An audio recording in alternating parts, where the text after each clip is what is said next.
Dan kenapa ini penting? Karena web series semacam ini itu masuk ke dalam pikiran kita secara perlahan-lahan.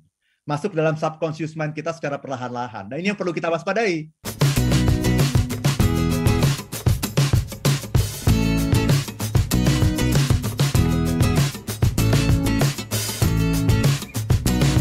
Pak Arfan tadi sudah janjikan nih ke Smart Listener ya, kalau kita juga akan berbicara mengenai bagaimana sih dampaknya hal tersebut terkait dengan level happiness kita. Kalau kita tadi sudah berbicara mengenai kenapa itu begitu digemari, kalau berhenti pada kenapa, saya pikir ya nggak apa-apalah, semua orang punya alasan untuk itu. Tapi yang sangat buat saya berpengaruh, itu dampaknya gimana nih? Gitu kan? Silakan Pak.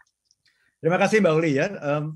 Tadi kita sudah lihat ya kenapanya gitu ya. Kenapa sih orang suka ya? Dan salah satunya juga adalah karena bad news is good news kan? Ya, pasti ya Pak. Berita baik kan gitu ya. Itu kan rumus kalau di pemberitaan kan begitu ya. Betul. Jadi kalau cerita orang baik-baik, cerita rumah tangga yang utuh, rumah tangga yang rukun, itu seringkali menjadi sesuatu yang tidak menarik gitu. Padahal secara kalau kita membahas mengenai happiness, justru hal-hal seperti itulah yang seharusnya ditonjolkan, Mbak Uli. Yeah. Justru kita harus membuat sebuah sinetron seperti Keluarga Cemara. Nah, itu kan bagus sekali gitu ya. Kalau kemudian seri-seri seperti itu dijadikan web series. Nah, ya. Setuju. Kenapa begitu? Nah, ini penting sekali kalau kita membahas mengenai happiness ya.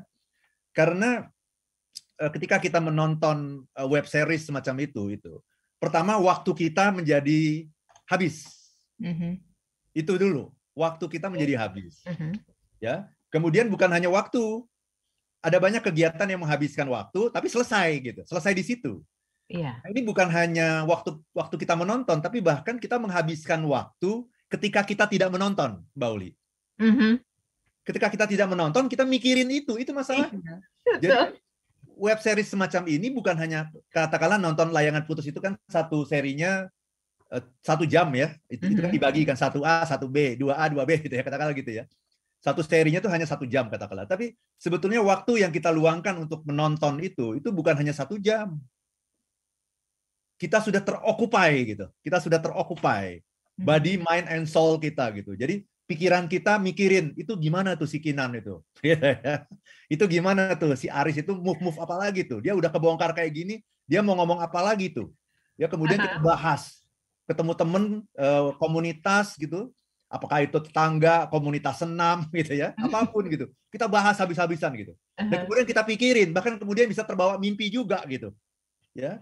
Jadi web series semacam ini mengalihkan kita dari sesuatu yang mungkin sebetulnya jauh lebih penting dalam hidup kita gitu. Oke. Kali kita jadi lupa mana nih sebenarnya hal yang penting dalam hidup kita.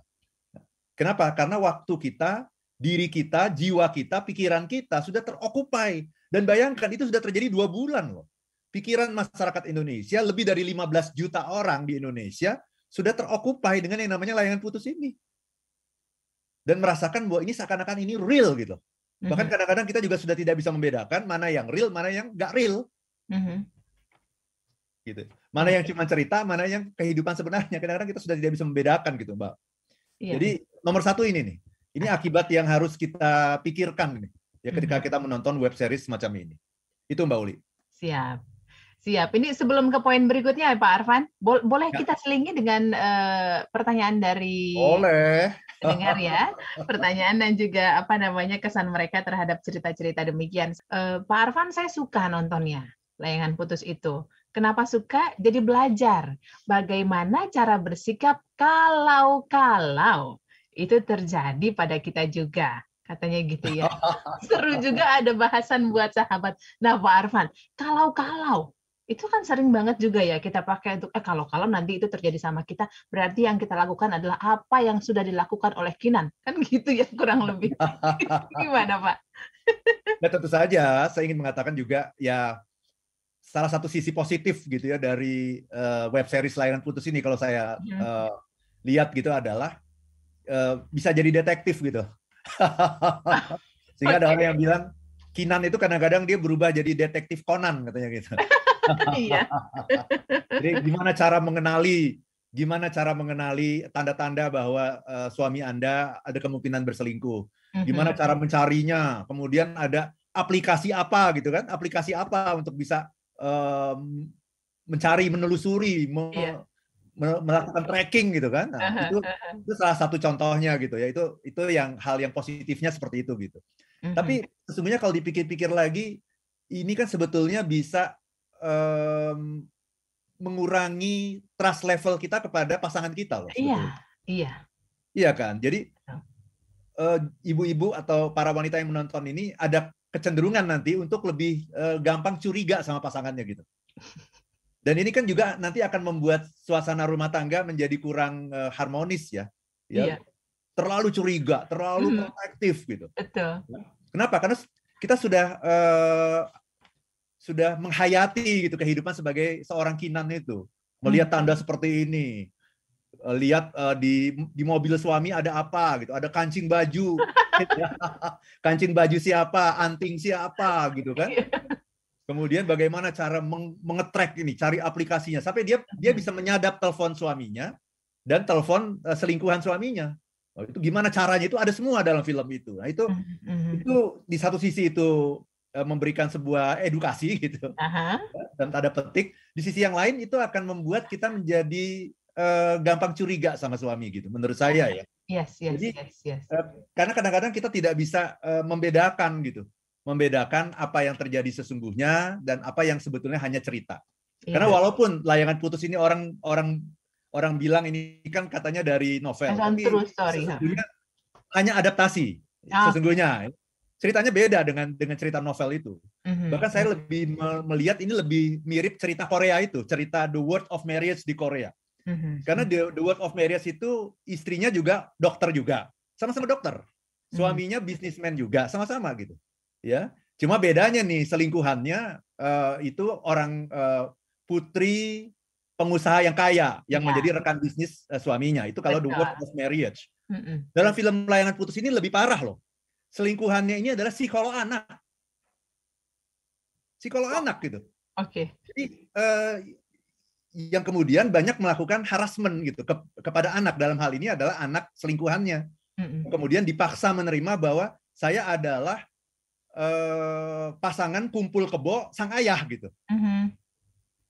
Jadi bayangkan ya, seorang anak kemudian mengalami sebuah dalam tanda petik sebenarnya kekerasan ya. Kekerasan psikologis ketika dia dipaksa menerima bahwa guru sekolahnya yang juga psikolog anak itu ternyata menjadi selingkuhan ayahnya. Dan tinggal satu rumah dengan ayahnya tanpa menikah, dan kemudian mengajak dia tinggal di rumah itu. Nah, ini kan merupakan sebuah pembelajaran yang menurut saya kurang sehat gitu. Yang seperti ini. Nah, kenapa ini menjadi concern saya adalah karena yang namanya web series itu jauh lebih mudah mencuci otak orang daripada film. Jadi kalau nonton film itu kita biasa-biasa saja gitu, hanya membahas sedikit, besok juga udah lupa. Kalau web series itu dia akan masuk ke dalam subconscious mind kita, Mbak. Dia akan masuk pelan-pelan, masuk ke dalam bawah sadar kita. Dan kemudian kita jadi menghayati kehidupan sebagaimana Kinan melihat kehidupan, sebagaimana Aris melihat kehidupan, sebagaimana Lydia melihat kehidupan gitu. Jadi nanti lama-lama kita akan berubah gitu. Trust level kita pada pasangan berubah. Kemudian mungkin kalau seorang wanita yang belum menikah gitu, bisa jadi takut menikah loh. Ya karena melihat ternyata ini sesuatu yang kehidupan pernikahan seperti itu gitu ya. Buat tidak bahagia malah kan. Seperti itu. Atau malah menganggap yang namanya selingkuh itu adalah sesuatu yang biasa. Gitu. Ya. Dan kebebasan itu yang juga ditunjukkan dalam film ini kan adalah salah satu unsurnya kan adalah kebebasan yang ditunjukkan. Itu menjadi sesuatu yang biasa saja gitu. Dan itu masuk pelan-pelan. Jadi cuci otak yang paling bagus itu adalah ketika dia masuk pelan-pelan ke dalam subconscious mind kita. Dan kemudian kita menghayati itu, dan kemudian kita tidak merasa ada perubahan dalam diri kita. Padahal sebetulnya kita sudah berubah secara perlahan-lahan. Cara pandang kita terhadap kehidupan sudah berubah, nilai-nilai kita terhadap kehidupan sudah berubah. Ya, jadi ini masuk ke dalam subconscious mind kita gitu. Jadi ini yang saya kira yang perlu kita waspadai gitu. Karena kalau web series semacam Keluarga Cemara itu akan pada akhirnya akan menciptakan sebuah bayangan yang bagus, misalnya, oh kehidupan yang ideal tuh yang seperti ini, rumah tangga yang harus dipertahankan tuh yang seperti ini. Atau kalau zaman dulu itu ada dulu di TV itu sinetron Rumah Masa Depan misalnya. Oh iya. Itu juga saya kira kalau dibikin web series itu juga akan bagus sekali. Ya, atau Lost Man misalnya. Nah, ini kan Lost Man kan dibikin film ya, film layar lebar ya. Kalau itu dibuat ke dalam sebuah web series semacam ini, itu akan bagus dan mungkin akan bisa membuat orang menjadi punya bayangan yang lebih ideal mengenai keluarga-keluarga di Indonesia itu, mestinya seperti apa gitu. Iya. Siap. Betul. Itu. Siap, Pak Arfan. Waktunya tipis banget. Benang merahnya mungkin bisa disampaikan sedikit saja, Pak Arfan, atau sudah tadi? Silakan. Iya, terima kasih ya, Mbak Uli ya. Jadi kita bahas mengenai sinetron ini ya, web series layangan putus ini, karena ini merupakan sesuatu yang menjadi tren saat ini, ya, menjadi pembicaraan kita, viral saat ini, hype gitu ya. Dan kenapa ini penting? Karena web series semacam ini itu masuk ke dalam pikiran kita secara perlahan-lahan, masuk dalam subconscious mind kita secara perlahan-lahan. Nah, ini yang perlu kita waspadai. Siap. Ya, sehingga nanti jangan sampai nanti selesai menonton ini, selesai seri ini, kita menjadi orang yang berbeda, melihat dunia dengan cara yang berbeda. Oke. Dan akhirnya bukan mencapai happiness, tapi hanya kesenangan. Kesenangan yang sama sekali bukan happiness, hanya pleasure. Ya, dan kita tidak bisa membedakan mana yang real dan mana yang merupakan sebuah fiksi ya, atau hanya cerita belaka gitu.